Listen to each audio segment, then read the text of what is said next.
죽음 이후 자매가 살던 평안북도 철산에서 아주 끔찍한 일이 벌어집니다.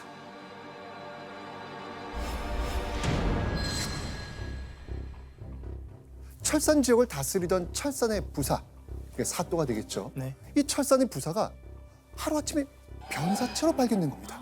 변사치? 변사체. 오. 뭐지? 철산 관청에서는요, 뭐 불철주야 수색을 펼쳤지만 범인을 찾을 수 없었습니다. 왜냐하면 누군가 방에 침입한 흔적도 없고. 살해당한 흔적도 없었거든요. 그런데 철산 사람들을 더욱 두려움에 떨게 만든 건 이후부터입니다. 철산에 파견된 부사마다 반드시 파견 다음 날 목숨을 잃는 믿기 힘든 일이 벌어지고 있는 거예요.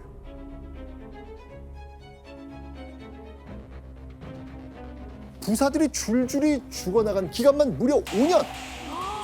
와. 이건 이건 진짜 미스테리한데요? 이런 끔찍한 일이 지금 철산에서 계속 벌어지고 있는데 이곳 철산에 오겠다는 부사, 사또 있을까요? 없죠. 아무도 없죠. 나 제발 거기만 안 가게 달라고. 결국 활기찼던 마을은 불과 5년 만에 유령 도시처럼 변하고 말았죠. 그런데 어느 날 그 누구도 오고 싶어 하지 않던 철산에 떡하니 부사로 임명된 인물이 있었습니다.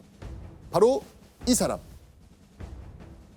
인품이 강직하고 지혜로운 인물로 조정 관리들의 심임을 받던 정동호.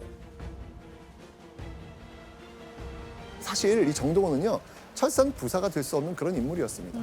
부사가 되기에는요, 정동호의 직급이 낮았던 거예요. 그런데 이곳 철산의 문제를 하루빨리 해결하고 싶었던 왕은요, 이 정동호를 파격 승진시킵니다. 아무도 안 가니까 혜택을 줄 테니까 갈 사람 가라 뭐 이런 느낌이네요. 맞습니다. 위험한 거 아니야? 지금 다음 날 계속 다들 죽는데. 그렇죠.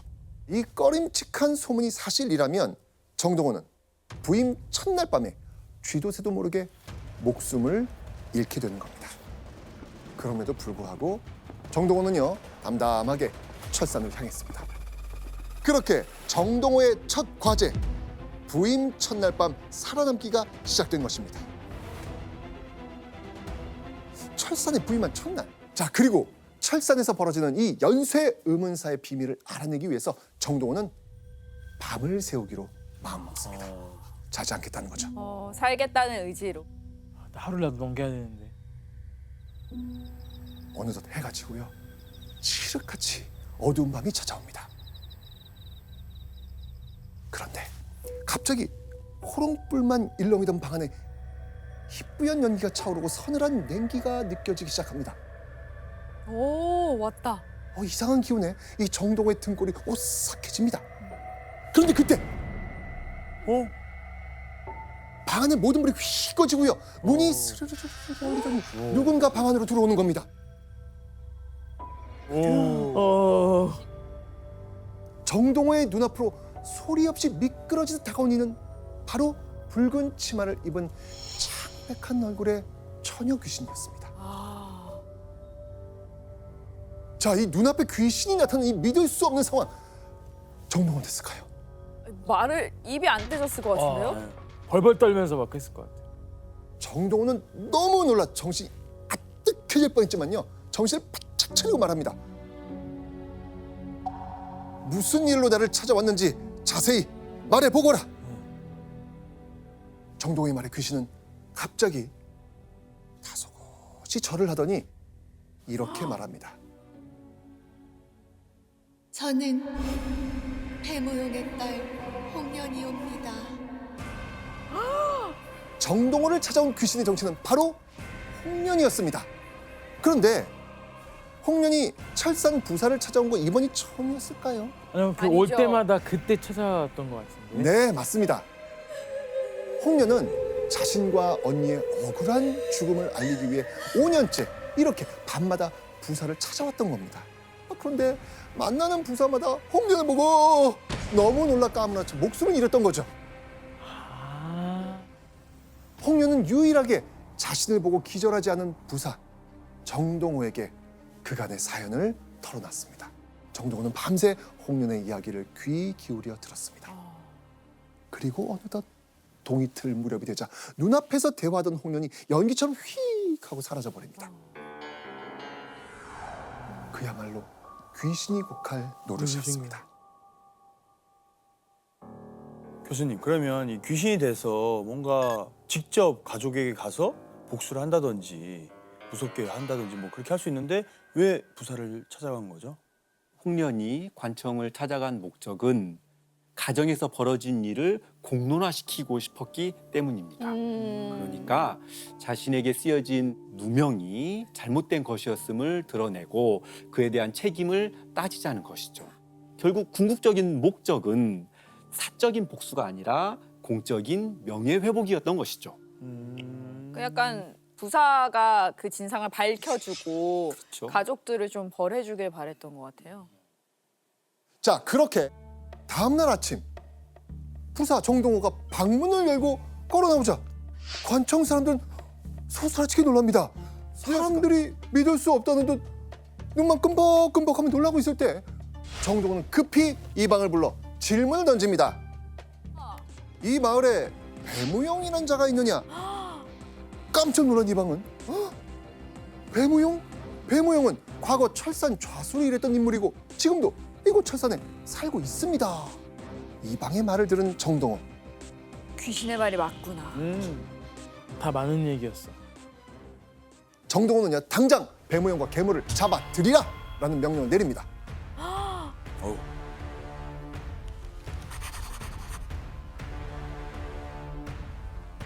그리고 정동호는 끌려온 배무용과 괴물에게 신문을 시작합니다.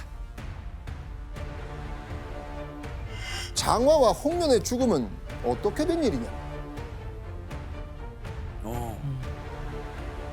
그러자 배무용은 명확한 대답을 하지 못하고 주저합니다. 그때 계모 허씨가 본인이 직접 사실을 알려겠다며 이야기를 시작합니다. 네. 장녀 장화가 부정한 행실을 저질러 잉태까지 하게 되어 그 후 부모 보기가 부끄러웠는지 장화는 못에 빠져 죽었사옵고 아우 홍련이는 몰래 도망 나간 지 1년이나 되었사온데 아직 그 종정을 모릅니다. 거짓말하는 거죠. 정신 못 차리는 거죠. 그리고 자기 말이 진실이라는 증거라면서 가슴팍에서 무언가를 꺼내 보입니다. 바로 장화가 낙태했다는 문제의 핏덩이. 처음 발견됐을 땐 핏덩이였지만 시간이 흘러 핏덩이 이제 바싹 말라 있었겠죠. 괴물은 바싹 마른 문제의 핏덩이를 진실의 증거라면서 만약 자기의 말이 거짓말이면 곤장 맞아 죽겠다라고 큰 소리까지 칩니다. 괴물의 증거물을 본 정동호는 무척 당황합니다.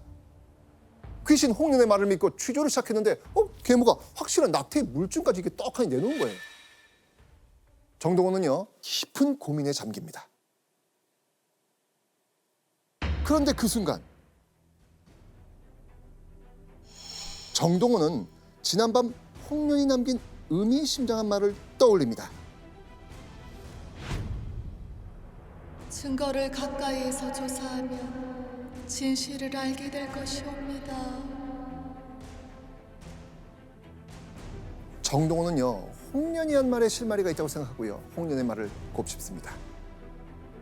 계모가 내민 결정적 증거. 자, 이 정동호는 이 핏덩이를 어떻게 했을까요? 바로 이렇게 합니다. 당장 바싹 마른 핏덩이에 배를 가르라고 명령합니다. 배를 갈라요? 그런데 현장에 있던 사람들은요 모두 깜짝 놀라 경악을 금치 못합니다. 보시죠. 나졸들이 달려들어 반으로 가르니 속에 쥐똥이 가득했다. 바싹 마른 핏덩이의 뱃속에서 쥐똥이 와르르르 쏟아진 겁니다. 계모가 가져왔던 그 낙태물은 사실 쥐의 가죽을 벗기고 피를 발라 만든 가짜였던 것이죠.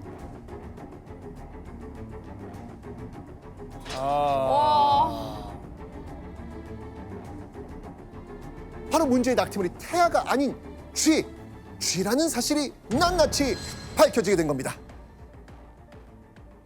교수님, 요즘 막 하는 막 과학 수사 같은 느낌인 건가요? 네, 그렇습니다. 조선시대에도 과학적으로 수사하고 공정하게 재판을 받을 수 있도록 하는 제도가 있었고 그와 관련한 책들이 오늘날에도 남아 있습니다. 가령 세종임금대에 만들어진 신주무원록이라는 책은 시신을 거만하는 절차와 방법에 대해서 기록한 책입니다. 목에 매인 끈자국이 어떻게 생겼느냐에 따라서 자살인지 타살인지 아니면 시신의 색깔이 어떠하냐에 따라서 타살인지 독살인지 아니면 중독사인지 뭐 이런 것들을 알 수 있었습니다. 그 당시에도요. 네. 와. 선생님, 근데 그러면 그동안 이 아빠는 이런 게 이게 진짜 쥐인지 뭔지 확인도 안 하고 있었던 거예요?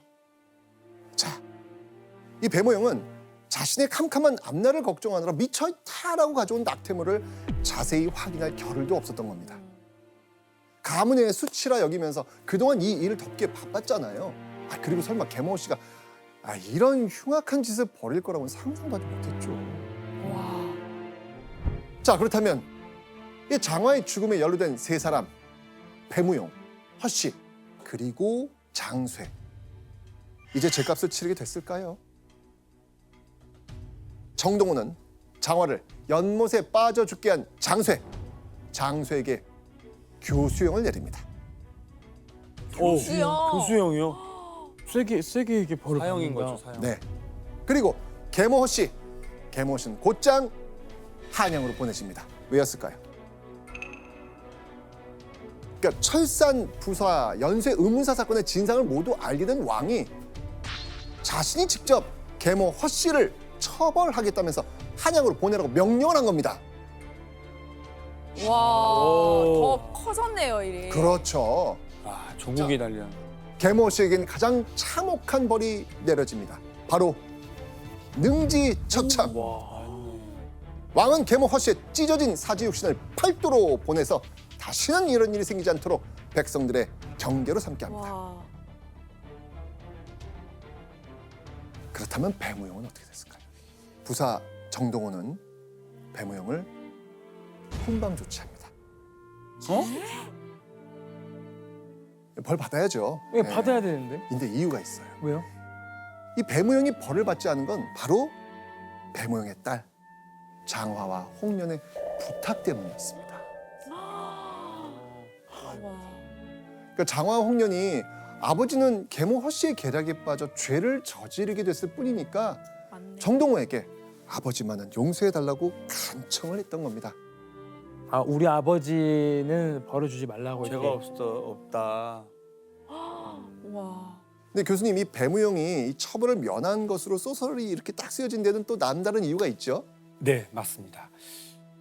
초기 장화홍련전에서는 배무용이 유배를 가게 됩니다. 하지만 조선에서 가부장제가 완성이 되고 그러면서 후대 이본들에서는 배무용이 용서받습니다. 더불어서 배무용을 벌하게 되면 결국은 딸들이 고발을 해서 아버지가 벌을 받게 되니 장화와 홍련은 불효자가 됩니다. 그렇다면 도덕적인 책임을 지게 되는 장화와 홍련은 온전한 피해자라고 보기가 어렵겠죠. 맞습니다. 아버지 배무용이 딸들에게 용서받게 되면 결국 가정 불화의 모든 책임은 누가 지는 걸까요? 허씨. 계모 계모. 허씨. 그렇죠. 아버지를 처벌할 수 없다는 시대적 관념이 바로 이 소설 속에 반영이 되고 있는 겁니다. 자, 사건을 모두 해결한 정동원은요, 마을에서 힘이 좋은 장사들을 모아서 어딘가로 향합니다. 바로 귀신의 울음소리가 들린다는 으슥한 연못. 연못.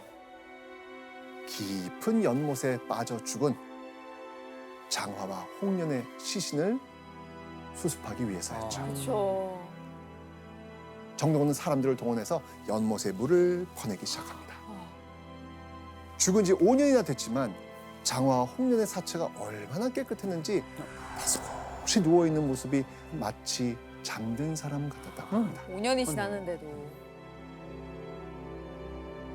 그런데 그 모습을 본 마을 사람들의 마음을 더욱 안타깝게 하는 게 있었어요. 장화와 홍련이 서로의 손을 꼭 잡고 누워 있었거든요. 아. 와. 정동원은 장화와 홍련의 혼을 위로하기 위해서 자매의 장례를 정성껏 치러주고요. 비서까지 세워줬습니다. 이후 정동원은 철산 사건을 해결한 공을 인정받죠. 정동원은 정삼품 부사에서 정일품 감사로 승진하게 되고요. 장화와 홍련도 오랜 원한을 풀고 사라질 수 있게 되었죠. 자, 그렇다면 실제 사건을 모티브로 만들어진 장화 홍련전, 어디서부터 어디까지가 사실일까요? 맞아요. 그러니까요. 지금 왔다 갔다 했거든요, 저희가. 자, 조선시대에 쓰여진 가제사 실록이라는 책이 있습니다. 가제라는 호를 가진 인물의 행적을 기록한 책인데요. 이 책 속에 살인 사건에 대한 기록이 남아 있습니다. 철산부사 벼슬을 내리시니 마침내 장화와 홍련의 원통함을 씻어버리고 청렴하고도 공평하게 정치를 하였다. 고을의 백성들이 모두 그 신명함을 칭송하여 비석을 세워 그 덕을 기렸다. 자, 철산부사가 장화와 홍련의 원통함을 씻어줬다는 기록이 발견된 겁니다. 즉, 이 가제란 인물이 장화와 홍련의 원통함을 씻어준 철산부사라는 것이죠. 자, 그러면 소설 속 가제라는 인물은 누구였죠? 아까 그 정동호. 정동. 맞습니다. 자, 그렇다면 이 책에서도 정동호란 이름이 실려 있을까요? 보시죠.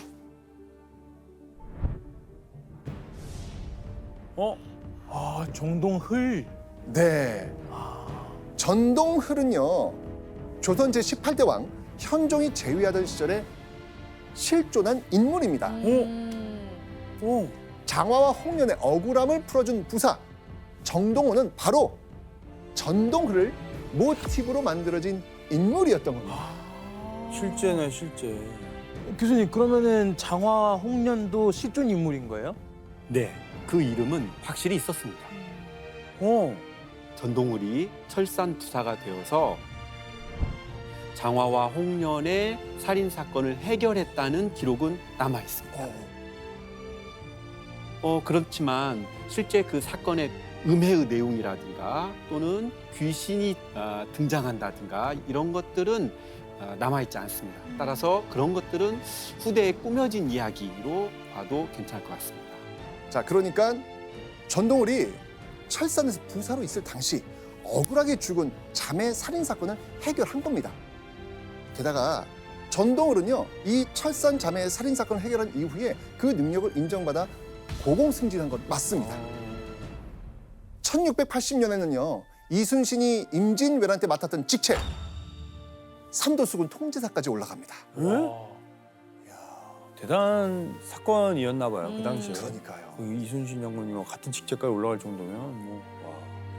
그리고 시간이 흘러 1865년 전동울의 후손 전기락은 조상 전동울의 업적을 기리기 위해 가제사 실록을 편찬하기로 했던 거죠.